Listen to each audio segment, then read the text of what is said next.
दुआ शिद्दत के साथ, यकीन के साथ, ज़िद के साथ मांगें, लेकिन ध्यान रहे कि बाज़ दुआएं हर सूरत कबूल नहीं होती, और जिस शख्स ने जितनी शिद्दत से मांगा हो उसे उसी शिद्दत से मायूसी का सामना करना होता है। बड़े बड़े यकीन वालों के हाथ दुआ के लिए उठना बंद हो जाते हैं। यही इम्तिहान है यकीन वालों का। खुदा से मोहब्बत की बुनियाद शिद्दत नहीं तसलसल है। थका देने वाला रूटीन जैसा तसलसल ही असल इम्तिहान है। इबादत, मनाजात सब तसलसल हैं।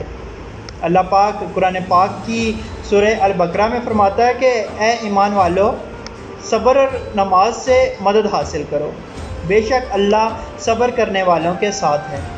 अल्लाह पाक आसानियाँ हासिल और तकसीम करने की तौफीक अता फ़रमाए। आमीन। जज़ाकल्लाह।